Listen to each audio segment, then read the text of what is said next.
of the AZ Sports Podcast. I'm your host, Kevin Humphreys, and today we're talking Arizona Cardinals. Larry Fitzgerald went into the Hall of Fame.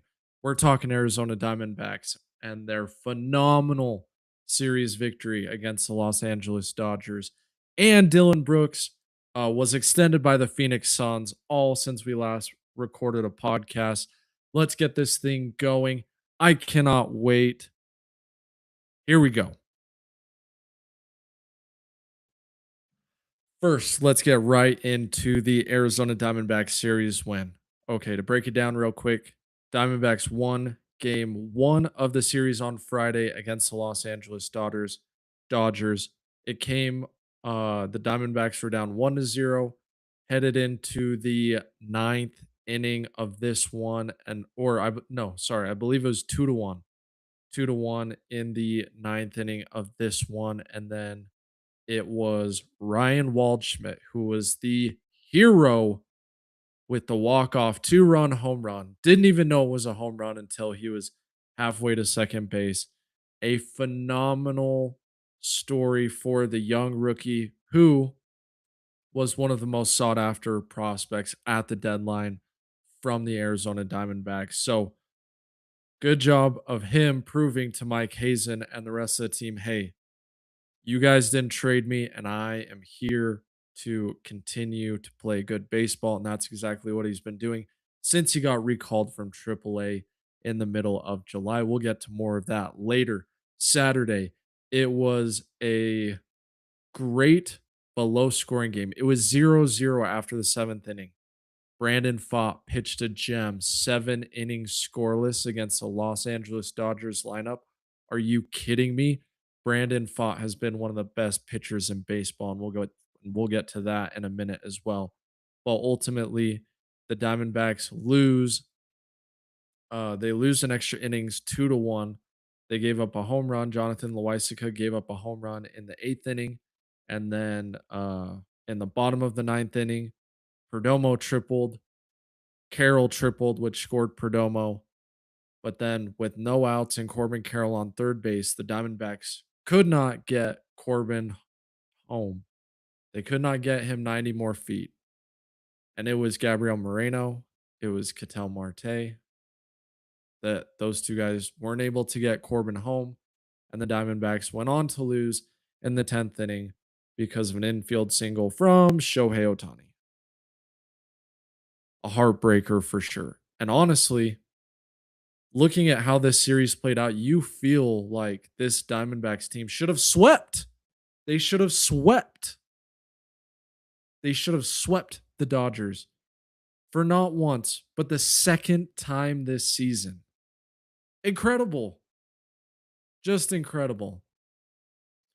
And then on Sunday, we had Eduardo Rodriguez go 7 innings, 2 earned runs, 115 pitches, 9 strikeouts, and what felt like the perfect exclamation point for the Diamondbacks during this series was he went out into the 7th inning after already having thrown 97 pitches, and he went out and pitched another, and he went the full 7th inning, 18 pitches, got Shohei Ohtani out on that very last out of the 7th inning. It was incredible. He put it all on the line, and Torey Lovello had the stones to send him back out there with Brandon Garcia down. So the only lefty that was active for the Arizona Diamondbacks that day was Eduardo Rodriguez, and he said, "You know what? Even though he's at 110 pitches, we're gonna let him face Shohei Ohtani because he's our best bet, even at 110 pitches." And Rodriguez pulled through and got it done. Of course, we also had Ketel Marte hit a 2-run home run in this game from the right side of the plate, which was great. And then the Diamondbacks were able to tack on 2 more runs in that second inning to win this ball game 4-2. There's so much to talk about, and just an hour ago, we learned that Paul Sewald was DFA'd. Yesterday, it was announced that Michael Soroka was back. to being a Diamondback starting pitcher. They play the Rockies in just a few hours right now, and I'm recording this. If you're listening to this later, I'm recording this at about 1:50 p.m. Arizona time. So hopefully, some of you guys can watch this before they play their first game against the Rockies tonight. But I'm hoping that what we talk about today will still hold up until Wednesday or Thursday, which is the next time I will be uh, breaking down more Arizona sports for you guys. So let's get into the nitty gritty details of this series and what a series it was. Let's start with the first thing that stuck out to me, and I think the guy who had the best performance in this entire series, which coincidentally came in a loss for this Arizona Diamondbacks team, and it's Brandon Pfaadt right now. Brandon Pfaadt is one of the best pitchers in baseball. He's third in ERA at 1.32 and sixth in pitching WAR since his return from the minor leagues back on June 30th. It cannot be understated how much Brandon Pfaadt has meant to this Diamondbacks team over the last month and a half. He's 6-1 as a starter in those starts and has had a no decision in two others. He has been what we thought Corbin Burns was going to do for this team when he came back in July. It actually turned out to be Brandon Pfaadt, and credit Dave Burns for kind of putting that together where, we were expecting reinforcements in July. We did not expect we were going to get a Cy Young level Brandon Pfaadt. And right now, after getting that extension in 2024, we're finally seeing that pay off. Mike Hazen is quick, not quick, but Mike Hazen likes to extend guys early because he thinks that in a couple years they will exceed value. For Hazen, that Brandon Pfaadt contract was not looking good last year, and it was not looking good at the end of May when they decided to send him down after being in the bullpen. Credit to Brandon Pfaadt, he kept his head down, he kept working, and he figured it out. And what's great about it, what's great about this for Brandon Pfaadt is that he's inducing way more ground balls than he ever has in his career. His hard hit, and it's not just this isn't just luck either. His hard hit percentage is as low as it's been throughout his entire career. His accuracy with all of his pitches. He's added a cutter in the last two seasons, and right now he's using a changeup and a curveball a whole lot, and that's helping as well. Plus, we know that he does have, or at least has had, a really good sweeper, and we've seen that even comeback recently as well. So Brandon Pfaadt, if you're looking at guys who have helped stabilize this Arizona Diamondbacks team over the last month and a half, I think you start with Brandon Pfaadt because if the Diamondbacks had to go to another pitcher, whether it's Jose Cabrera or picking up a guy that was designated for assignment recently, if they had had to cobble together more innings that Brandon Pfaadt wasn't able to fill, this team would not be in a wild card race like it is right now. And this team wouldn't have fans thinking that if they made the playoffs, that the Diamondbacks could go on a run. Like because of Brandon Pfaadt, we now believe that if you have Pfaadt, if you have Eduardo Rodriguez, if you have Michael Soroka, who can hopefully get back to being the 3.07 ERA pitcher that he was during the first half of the season, maybe you can get Corbin Burns back and healthy and ready to go for the playoffs. Maybe not. We'll see how that ends up. Plus, you have Ryan Nelson who could come back and bolster the bullpen. You have Zach Gallen who could come back. Merrill Kelly's turned it around recently. Because of this starting pitching staff, the ceiling, the ceiling is the roof, as the great Michael Jordan would say. The ceiling is the roof for this Arizona Diamondbacks team because of what Brandon Pfaadt and Eduardo Rodriguez are doing. The next guy on this list that we have to talk about is Eduardo Rodriguez. And I already kind of broke that down earlier. But again, 115 pitches in a game. Most he's done since 2019. Most Tories let a guy go since 2023 when he let Zach Gallen go. I think 110-ish pitches, maybe it was 115. Not sure on that exact stat, but it's been a long time since Torrey made that big of a gamble with a pitcher going over 100 pitches. I mean, Torrey will consistently pull guys out below 100 pitchers. And the other thing too is it was only 7 up and downs too.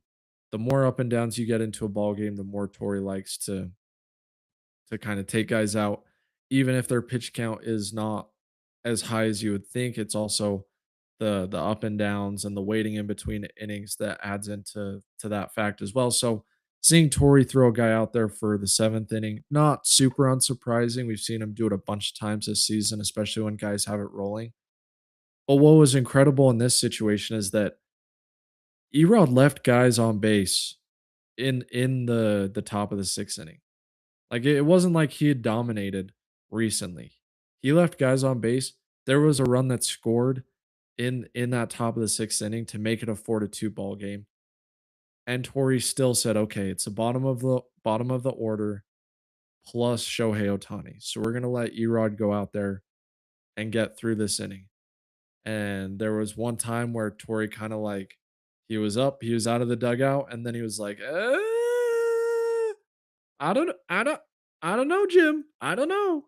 And then he went back into the dugout and let Eduardo Rodriguez finish it out. And to show that much trust and that much confidence in a guy, even though he's already about to set a career high, or in this case, tie a career high in pitches, unbelievable stones from Torey Lovello. Unbelievable job by Eduardo Rodriguez. Unbelievable job by the Diamondbacks defense to help their pitcher out and get it done, especially when they weren't able to get it done in that top of the 6th inning, just 1 inning prior. It was so good to see Eduardo get kind of his moment and to prove yet again that he is the man. And this guy owns the Dodgers. If you're on Twitter at all, or now X, you've seen Eduardo Rodriguez has absolutely dominated the Los Angeles Dodgers this season. And honestly, like, he's pitched well against them before since he's come to Arizona as well. So this is not a first time thing that we've seen Eduardo Rodriguez play to this level against the Dodgers. Speaking of beating the Dodgers, are the Arizona Diamondbacks Dodgers killers? Because since that 2023 postseason, the Diamondbacks do have a winning record against the Dodgers. This year, after getting swept in the opening series of the season, the Diamondbacks won the last 7 out of their last 10 against the Dodgers to win the final series 7-6, the season series 7-6. And it's not just that.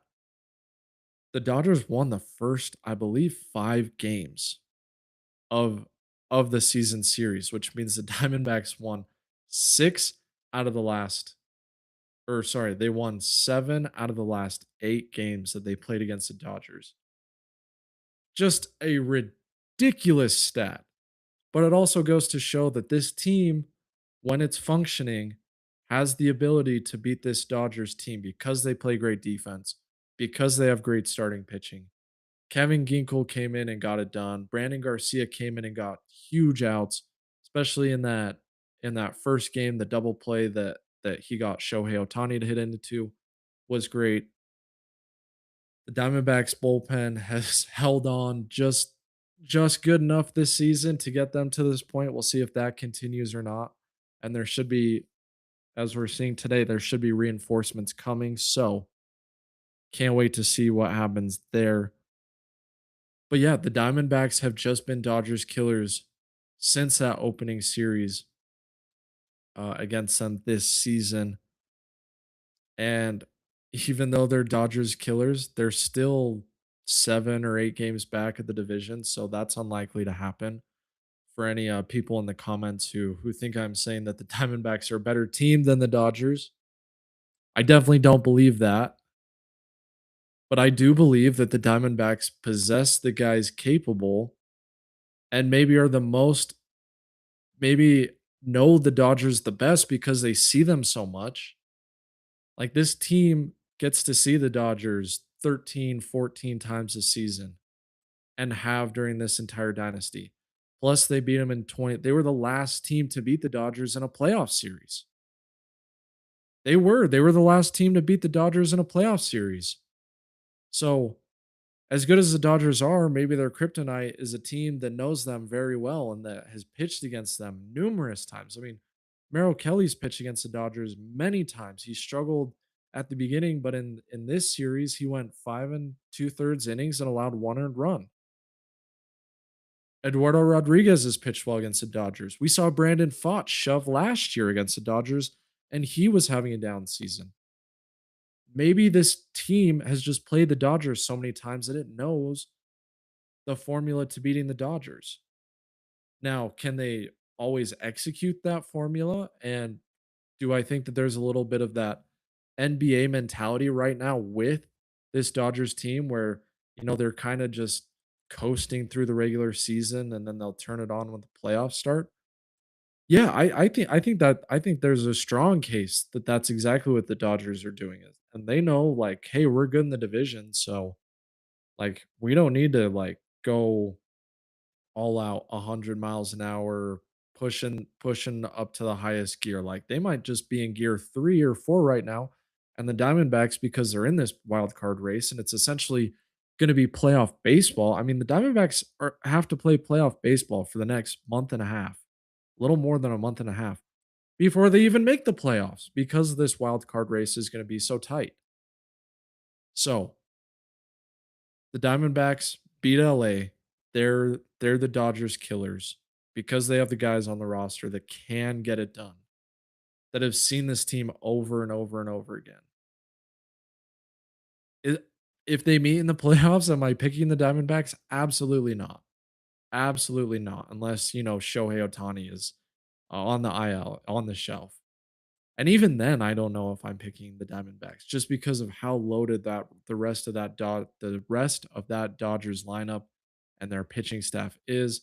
Diamondbacks obviously got lucky and didn't have to face Tariq Skubal, although we did face Yamamoto and we did face Robleski, who was an all-star this year. Doesn't look like an all-star pitcher right now, but he was an all-star this year. Like the Diamondbacks still faced some strong pitching and their pitching was just as good and most of the time better against the Dodgers in this series and in the last series which the Diamondbacks swept right before the All-Star break. So, let's turn it over to the offense. And I think we have to start with Ryan Waldschmidt. And like I mentioned at the top of the podcast, Ryan Waldschmidt has proved Mike Hazen right this week. Right. Excuse me. Let me restart. Ryan Waldschmidt proved Mike Hazen right this weekend when he hit the game winning walk off home run against the Dodgers on Friday. Since his return to the major league roster, which happened on July 10th, Waldschmidt is hitting 328 with a 492 slugging percentage, which for my which for my math nerds out there is an 820 OPS. Really, really good. And Waldschmidt is doing it in a unique way as well. He only has a walk rate, a 2.9 walk rate, and has a 27.9 strikeout rate. And he is hitting an insane 429 on balls batted into play.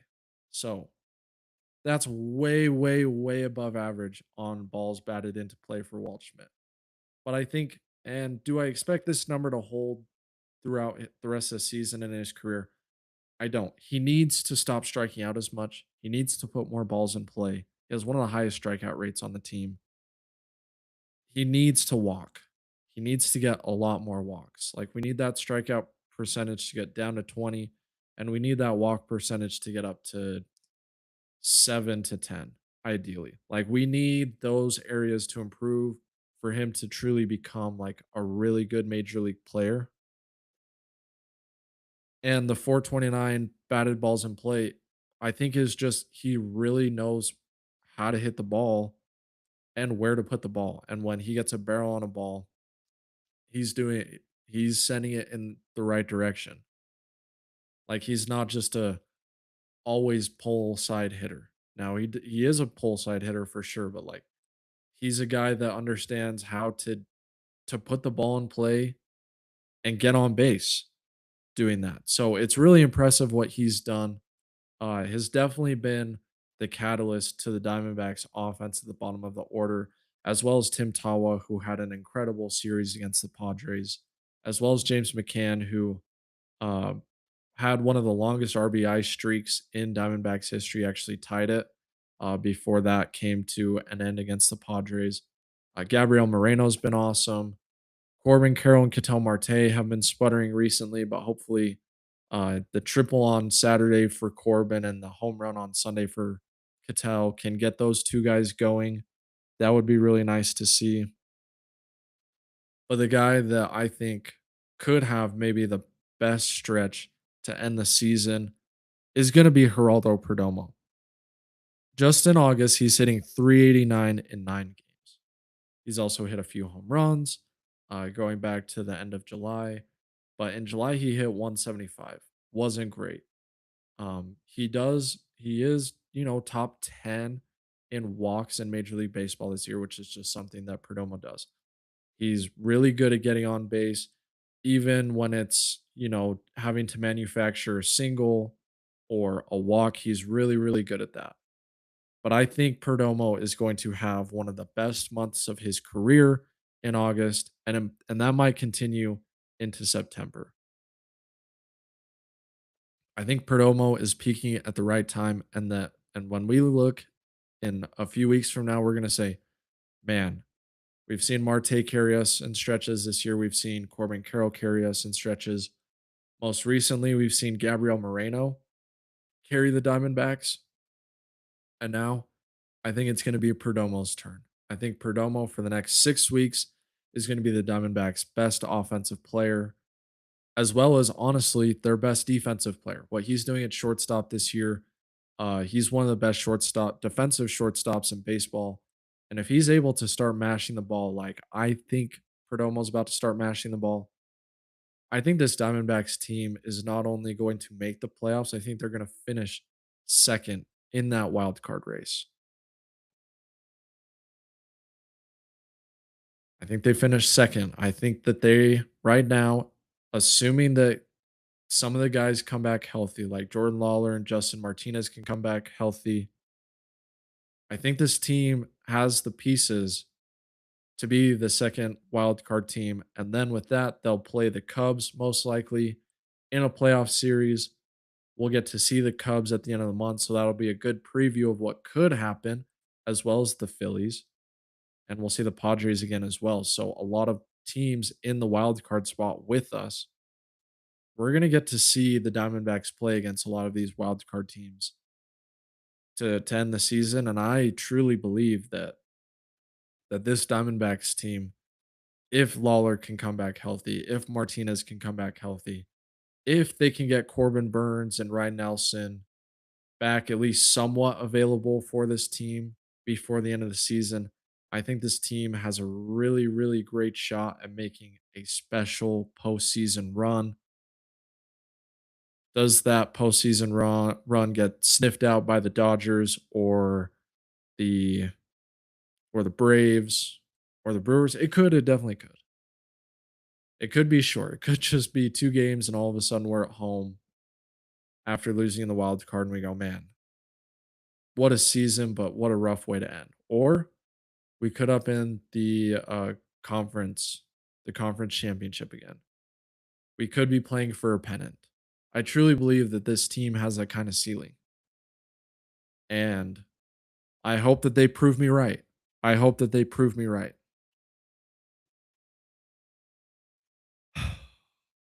And with that said, let's break down the Diamondbacks chase to the wild card right now. Right now, they're 63. They have a record. Right now, the Diamondbacks have a 63 and 56 record and are tied for the Phillies in the second spot in the wild card. The Padres are just outside the wild card, one game back of the D-backs and Phillies. Losing that last game against in that Padres series really hurt, really hurt. But those 3 teams that are all within a game of each other are 5 to 6 games back of the Cubs, and but have a 3.5 game lead over the Marlins and, teams like the Cardinals and the Nationals and the Pirates all have been trending down since the trade deadline or slightly before the trade deadline, part of and thanks to the Diamondbacks beating them. But a lot of these teams have been trending down except for the Padres, Phillies, and Diamondbacks. So right now it's a 3-horse race for 2 spots. And both the Phillies and the Padres went out and got some guys at the trade deadline. Now, whether those guys pan out, we'll see. Robbie Ray did not pitch well in his first appearance. The I'm sorry, I can't remember who the other pitcher was against the Diamondbacks that they traded for. He did not pitch well. He did not pitch well against the Diamondbacks in his first performance, where the Diamondbacks had him out of the game before the end of the 4th inning. So, and then the Padres went out and added Luis Ariz. The Phillies defense isn't great. We'll see. We'll see what happens there. Their offense is really good, and they have at times they have really, really great pitching. So the Diamondbacks did not add anyone of note outside of Lars Nootbaar at the trade deadline, and that was definitely the least sexy move of the trade deadline, probably. Although it might just be good for the Diamondbacks because they just got a left-hander that can actually play in the postseason instead of Max Kepler and a guy who can get on base a little bit better than Kepler can. But they have Jordan Lawler coming back. They have Corbin Burns coming back. I mean, I'm just going to keep saying it. They have Justin Martinez coming back. They don't have AJ Putt coming back. They just signed Zach Littell, who probably slots in as a as a long arm guy out of the bullpen, where maybe the Diamondbacks have another high leverage guy in that. We've seen Gerardo Carrillo be like a high leverage guy, and they picked him off the street. He wasn't even wearing a Diamondbacks uniform 2 weeks ago. And this guy has at least one save, maybe 2 saves for the Diamondbacks. And they bring him in against in some high leverage situations like in the 8th inning and in the 9th inning and in extra innings. Like this is a guy that they're relying on, and they didn't even have him on the roster 2 weeks ago. So Hazen, to his credit, has kind of like gotten guys to come in and play great baseball. And if the reinforcements can come back anytime soon, it's only going to help this team.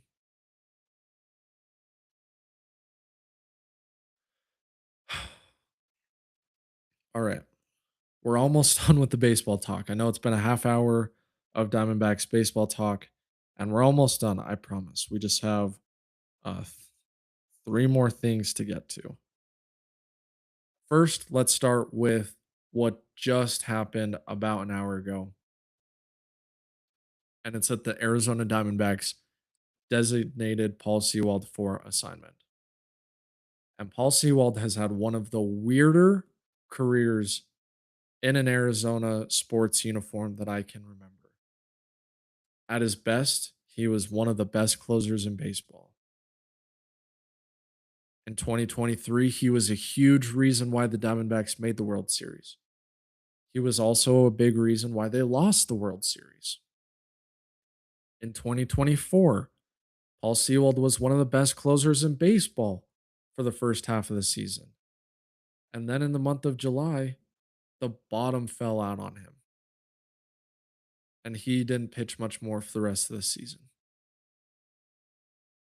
He leaves Arizona in 2025, goes to, I think it was Cleveland, but it might have been Detroit. But he leaves, barely plays due to injury, and then comes back on a minor league deal.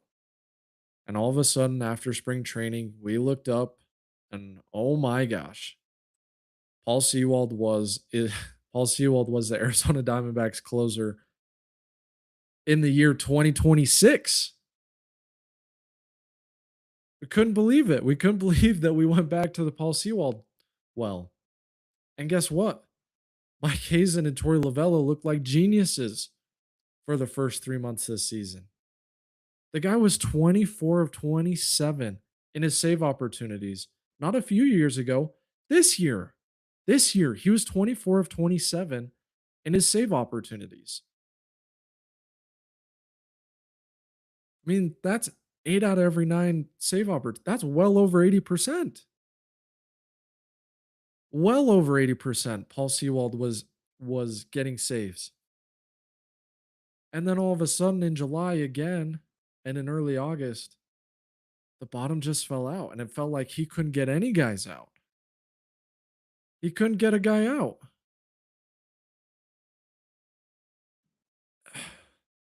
Like the Diamondbacks DFA'd him and he had over a 6 ERA.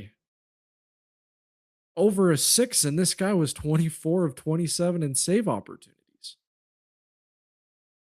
And it wasn't, and we like he did trend down a little bit, but for the most part, Paul went from man, really good. And then, there were a few cracks in the dam in June, but you were like, oh, Torrey just should never play him in a non-save situation. But then the home runs started to pile up. He would give up runs, but still get the save. And it felt like in a week and a half, Paul Sewald went from being the closer to being out of the rotation. I mean, it's just crazy. And this is exactly what happened in 2024. Torrey stuck with Paul a whole lot longer that season than he did this year, thank goodness. But the bottom just fell out from underneath him. And there was, maybe there were warning signs, maybe there weren't. His velo hasn't gone down significantly.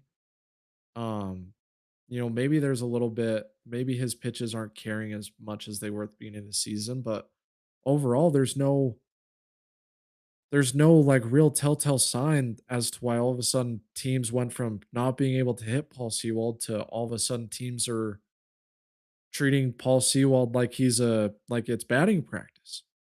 I mean, Paul Sewald went from closer to batting practice 2 times in his Arizona Diamondbacks career.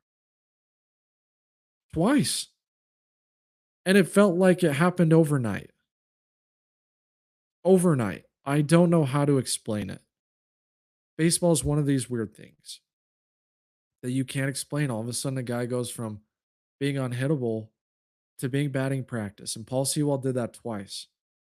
And uh, I I don't know what's gonna happen. I like Paul Sewald.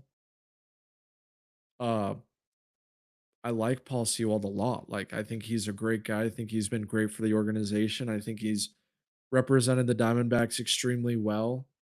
Uh, the milkman, or sorry, that's Gown. Like jump around, like when Paul Sewald came out to that, like that was like there's so much to appreciate about Paul Sewald, but at the same time, when the wheels fall off for this guy, I mean they fall off, and it's hard to repair. And so yeah, it was. I saw a headline on X that it was inevitable. Like it was inevitable that he was going to get DFA'd just because he just couldn't get anyone out anymore. He just couldn't get anyone out. It was unfortunate to see. We'll see what happens. If he clears waivers, maybe they re-sign him to a minor league deal and he works things out in AAA, and maybe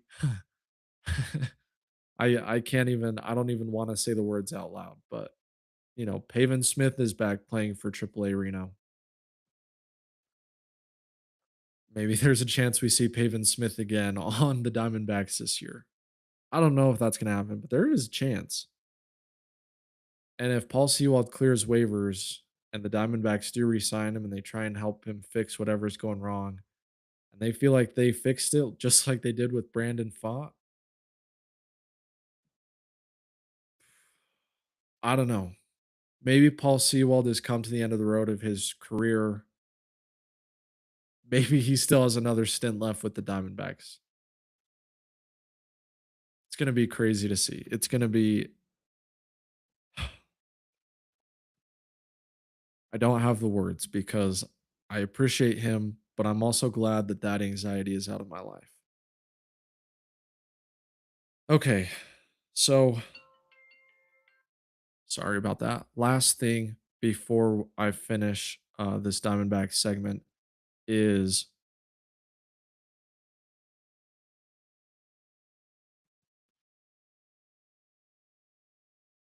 sorry, give me a sec.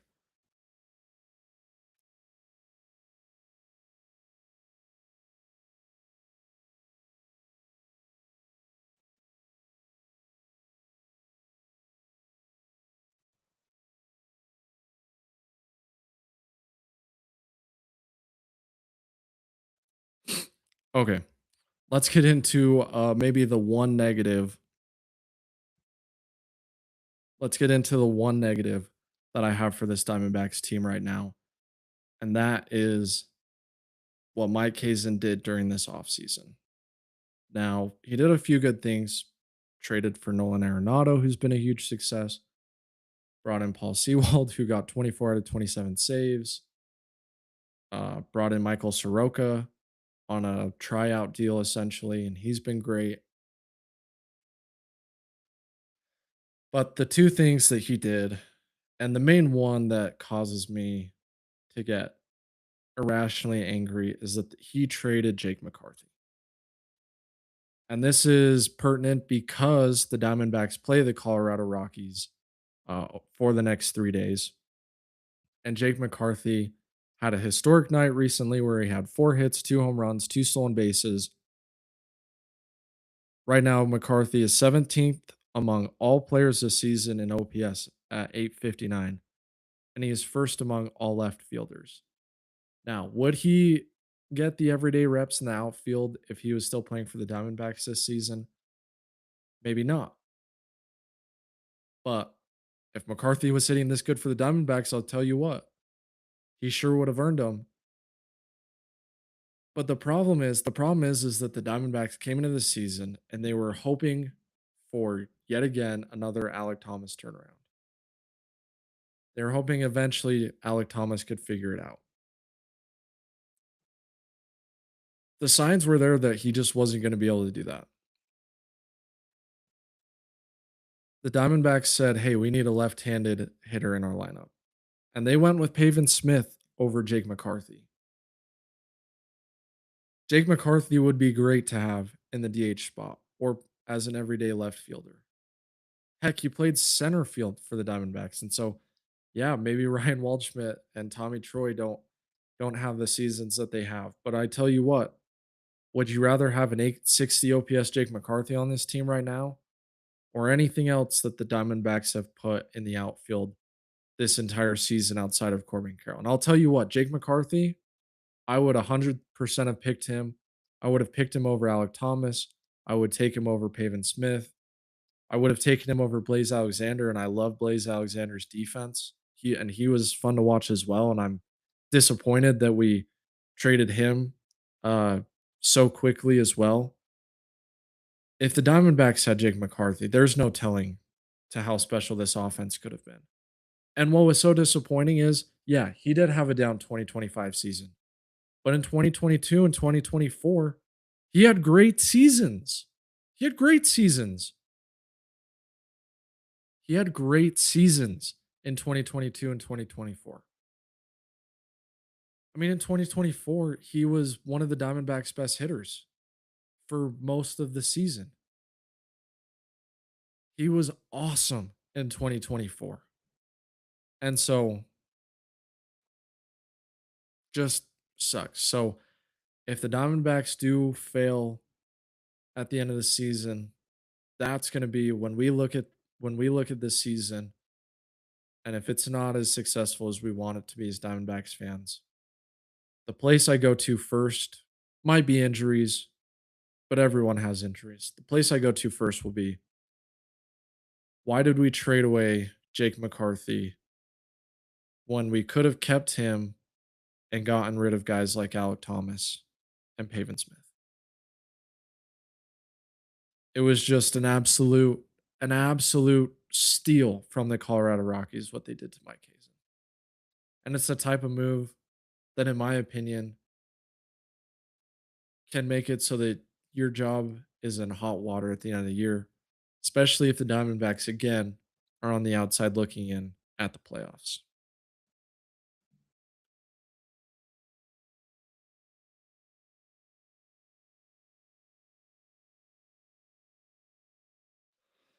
Okay, let's get to the Phoenix Suns.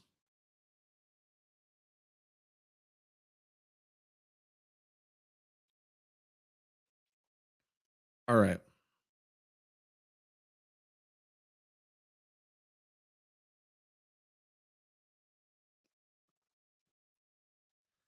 All right. Over the past week, Dillon Brooks signed a 3-year, $73 million contract extension with the Phoenix Suns, locking him in with the team through the 2029-2030 season. This is what Brian Gregory said about it. Dillon's toughness, competitiveness, and work ethic epitomize our Suns' DNA, said GM Brian Gregory. He plays with a drive and intensity that sets the tone for our team and raises the level of everyone around him. Dillon was an important part of what we accomplished last season, and we're excited to see him continue to grow as a player while building on the connection he's established with our fans and the Phoenix community. Dillon last year averaged 20.2 points on 43.5 shooting, 3.6 rebounds, and 1 steal in 56 games.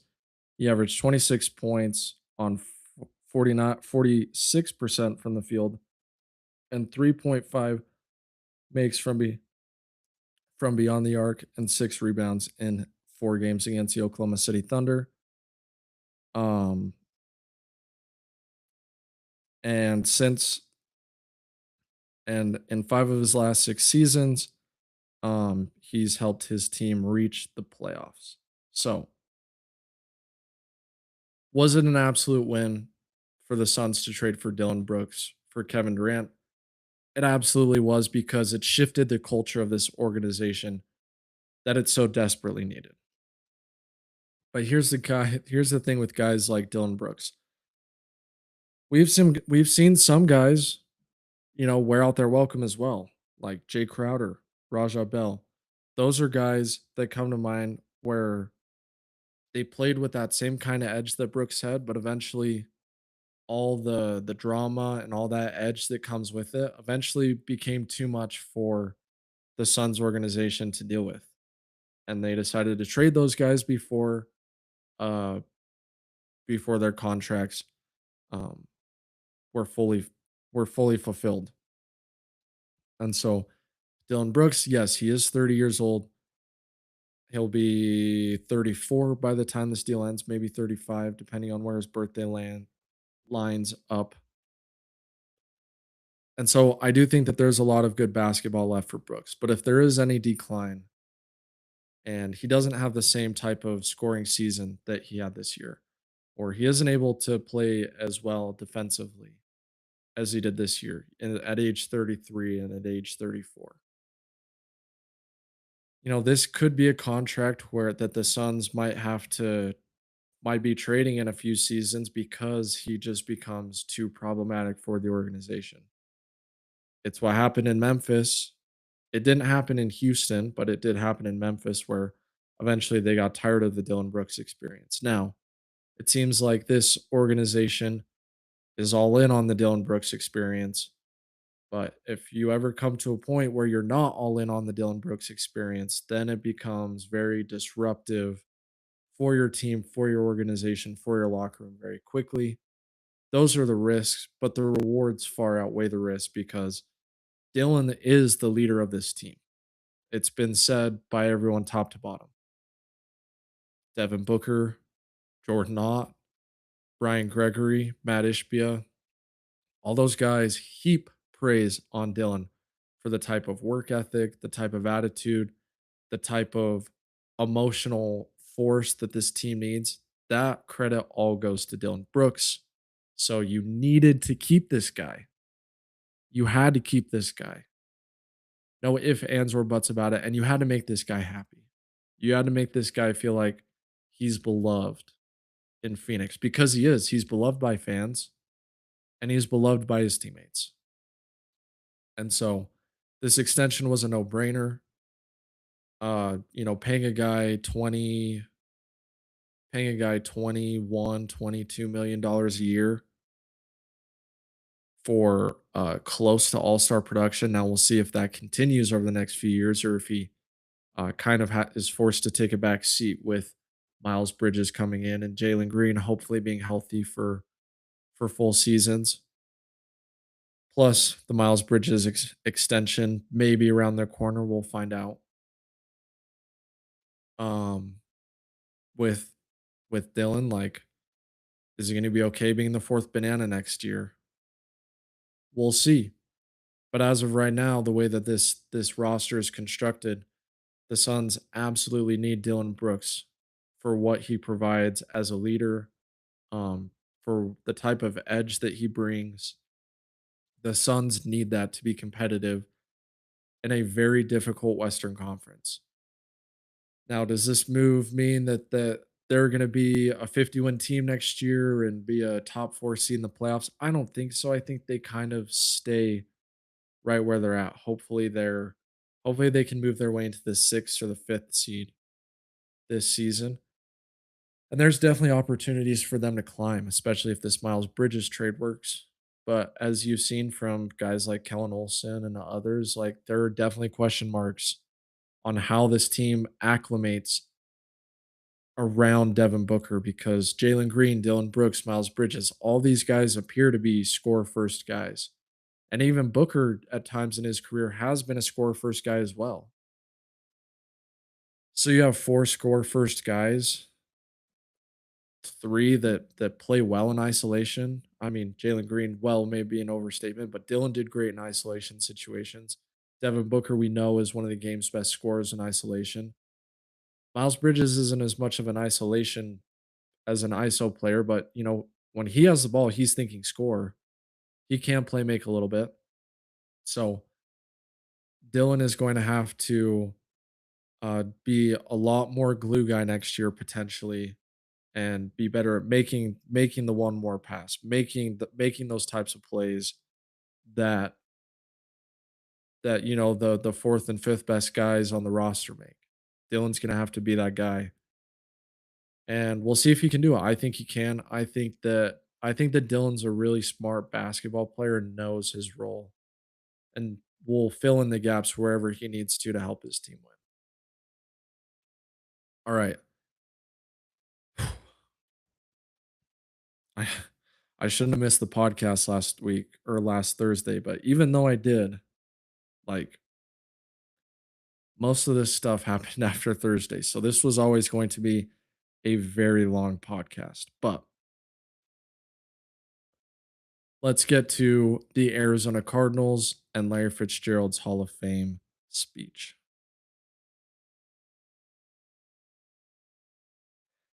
And before I start with what he said in his Hall of Fame speech, I want to start with his thank you to Arizona sports fans because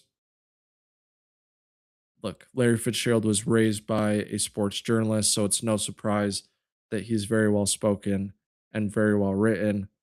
And I loved this full page ad he took out in the Arizona Republic thanking fans for his Hall of Fame career. Thank you, Arizona. People have asked me countless times what it felt like to be inducted into the Pro Football Hall of Fame.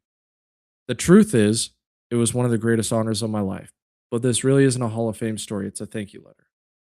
I arrived in Arizona as a 20-year-old kid who didn't know a single person. I had no idea this desert would become the place that would shape me into the man I am today. The day I landed was the same day the nation learned Pat Tillman had lost his life. Pat is one of America's great heroes. I stepped off the plane into a state where its people were carrying real grief, and something inside me grew quiet. I started paying attention. You learn quickly what loyalty looks like when it isn't just a word. For the next 17 seasons, I quietly measured myself against a standard Pat Tillman set. I'm still not sure I ever lived up to it. Somewhere along the way, Arizona stopped being the place where I lived and became the place where I was from. It happened through a thousand ordinary moments until one day I realized this was simply home. Not because I was a Hall of Famer, not because I was a wide receiver, just because the people of this state allowed me to be Larry. You don't fall in love with a place because of its stadiums. You fall in love on a quiet morning's hike, on a quiet morning hiking Camelback Mountain. On crisp fall afternoons, walking a golf course, during summers in Flagstaff, standing among the red rocks of Sedona that remind you just how small you are in the best possible way. When I stopped playing football, I walked away quietly. I'm known for my Irish goodbyes. Arizona even gave me that. Yet you kept showing up for me anyway, especially through the work of my foundation. Your support was never conditional. You never asked me to be anything other than myself, and somehow that was always enough. Arizona gave a kid from Minneapolis something he didn't even know he was searching for: belonging. And that sense of belonging changed me. After a while, you weren't cheering for a wide receiver anymore. You were cheering for one of your own. So this isn't really a story about 17 seasons in a Cardinals uniform or a bronze bust in Canton. It's a story of a young man who was welcomed by a state that owed him nothing and gave him everything. Thank you, Arizona. Thank you for letting a kid from somewhere else become one of your own. Thank you for embracing not just the player, but the man. You gave me far more than a career. You gave me friendships that will last a lifetime. You gave me purpose beyond football. You gave me a place where my children will always know they belong. Most of all, you gave me a home. With love and gratitude, Larry Fitzgerald. Look, I mean, just reading that alone, just reading that alone speaks volumes to who Larry Fitzgerald was as a person and as a player. And here's what I'll say about Larry Fitzgerald. He is the best athlete in Arizona sports history.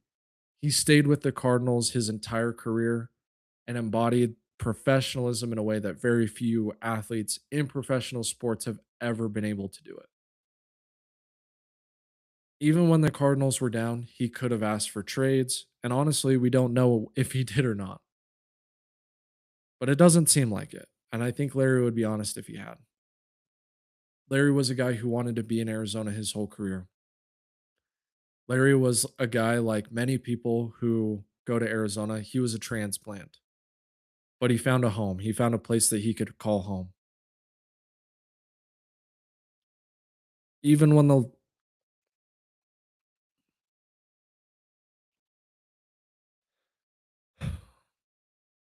when Larry had a Hall of Fame quarterback or close to that, Larry always made the playoffs. And he consistently made plays on the biggest stage. I don't have to remind you, or I shouldn't have to remind you, of what he did in 2008 on the way to the Super Bowl.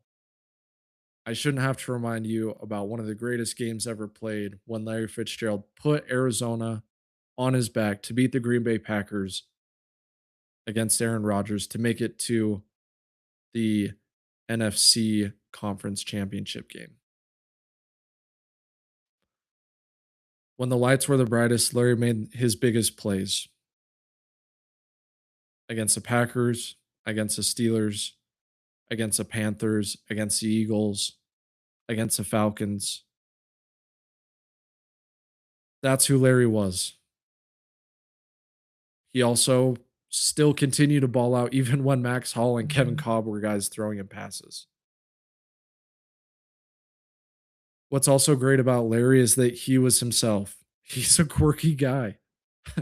He still hasn't said the word retirement. If you watched his or listened to his interview on Pardon My Take, he refuses to say that he retired. He didn't go out with he didn't go out with a retirement journey. He didn't go out um with a last dance. He went away quietly. He just disappeared in 2020. We didn't know where he was. Well, all we knew is that he wasn't playing football. And I'm sure Larry kind of enjoyed giving the NFL an Irish goodbye. Larry's also inspirational for not just what he did on the field, but how he's dealt with loss in his life off the field. When he was at Pittsburgh, he had to deal with the loss of his mom and teammate. And just months ago, Larry Fitzgerald Sr. passed away. And so neither of his parents were there for what should have been the greatest day of Larry Fitzgerald Jr.'s life.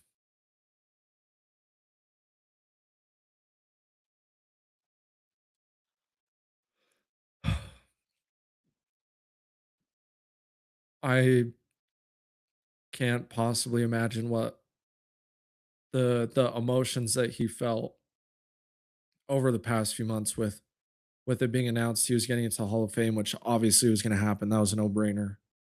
But then to losing his father, to having both of his parents not there for a day that he said he never even thought it was possible, but probably a day he dreamt of for most of his football life was putting on a gold jacket, being one of the best in the sport, being one of the best wide receivers of all time.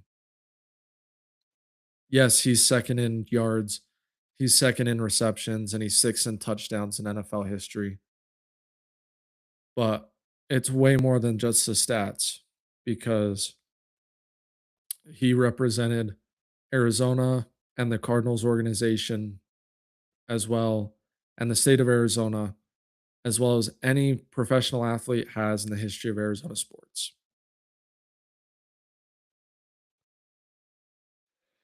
All right, now let's have some fun.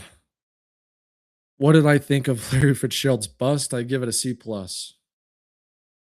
Uh, I don't look. I'm no artist, but it should be easier to make these bronze busts than it is.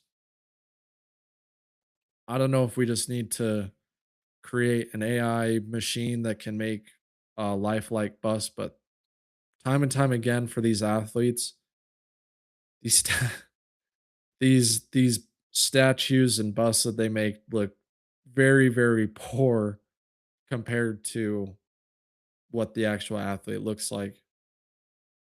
Now, part of that is that some of these bronze busts are made um, after players what they look like at the beginning of their career, and not at the end, not when they're standing up there. So that there is a difference there, but I just think as a society, making more realistic bronze bust is something that we should be able to have accomplished at this point, but still haven't been able to do. I also think, and maybe he's the only guy in NFL history that deserves this, but I do think that there should be a bronze bust made of his butt because, man, that is one of the thickest players in NFL history, maybe in the history of the world. So, Larry Fitzgerald, Hall of Fame player, Hall of Fame butt. All right, let's get to some current NFL. Sorry. Let's get to some current NFL Arizona Cardinals news, and that's Carson Beck's Hall of Fame game. Carson Beck went 15 of 19, had a touchdown pass, had some great deep balls. Carson Beck looked exactly, I think, met expectations or slightly exceeded expectations of what I thought he was going to do in the Hall of Fame game. Look, he's going against a defense that has been together for a week. He's going against a defense, and I think it was kind of talked about on the broadcast where both of these defensive coordinators and coaches were like, "Hey, we're just gonna play base." And so, as far as reading defenses, Carson, they were definitely giving Carson an easy pre-test. They weren't giving him the final exam like Carson's gonna see on a week in and a week out basis in the NFL. He was definitely taking an easier quiz than what the NFL game is going to look like. We also didn't see him with any of the ones, so we don't know what his chemistry would even look like if he was playing with Trey McBride, Marvin Harrison Jr., Mike Wilson. But he did have some great passes, and he showed why he was a projected first round pick at one point in his college career. Why the Cardinals were so high on drafting him with the first pick in the third round.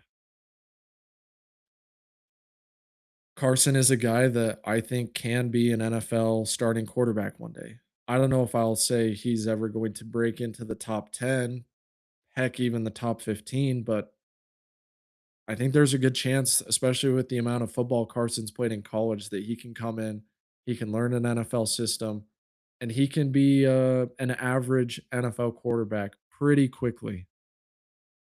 He doesn't have the Baker Mayfield, I can throw it 70 yards arm strength, but he has good arm strength. He showcased that in college, and I think the more removed we get from that elbow injury he suffered back at Georgia, the stronger his arm is going to look even now. Like I think his arm can still has a little bit of a ways to go to get back to being as strong as it can possibly be.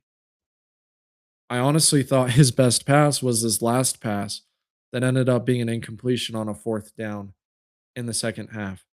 I mean, he showed no signs of lacking aggression. He threw it deep down the field. The receiver got both hands on it and just wasn't able to make a play. And obviously, he had a couple other deep balls to 86 who came down with them as well. Those the receiver had quite a bit of separation, but on that last pass and on a couple of the other passes, like the touchdown pass to the back, he put that right on the money low where the back could get it and kind of slide into the end zone underneath the Panthers players, and then he had one over the middle as well. That was a beautifully placed ball as well. So Carson Beck definitely impressed, but he's gonna have to play a whole heck of a lot better for me to want to see him start in September. There's still a long ways to go. But unfortunately for the Cardinals, reports are right now is that Jacoby Brissett hasn't been playing very well in practice so far. So maybe I'm wrong. Maybe we see Carson Beck as Arizona's starting quarterback earlier than we thought. To end the podcast and to kind of cap off my tribute to Larry Fitzgerald, I'm going to give a top 5 list of Valley Sports Hall of Famers. Here are the top 5 Valley Sports Hall of Famers. 1, Larry Fitzgerald. 2, Steve Nash. 3, Randy Johnson. 4, Luis Gonzalez. You can debate the top 4, but that's a clear top 4, and that is the Mount Rushmore of Arizona sports. You can argue Barkley. You can argue Kurt Warner potentially. You could argue Amari Stoudemire, who is a personal favorite of mine. One day, Devin Booker will easily be on that list. Hopefully, Corbin Carroll's on that list. And one day, Carson Beck could be on that list, or Jeremiah Love, or Marvin Harrison Jr. And Quan Bolden's a guy that maybe should get a little bit of consideration as well. For my 5th spot, I'm going with Amari Stoudemire because the Nash and Stoudemire pick and roll is what made me fall in love with basketball.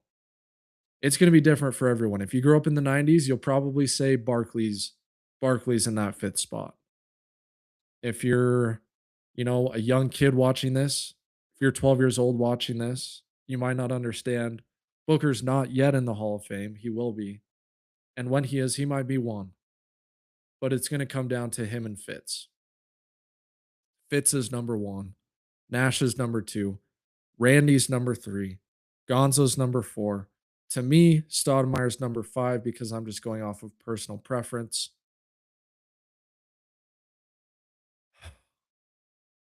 So there you have it. The top 5 Valley Sports Hall of Famers from yours truly, Kevin Humphreys. Thank you guys so much for watching this podcast. I hope you'll like and subscribe to this video for more Arizona sports content. And I will see you next time. Go Diamondbacks. Go Cardinals. Go Suns.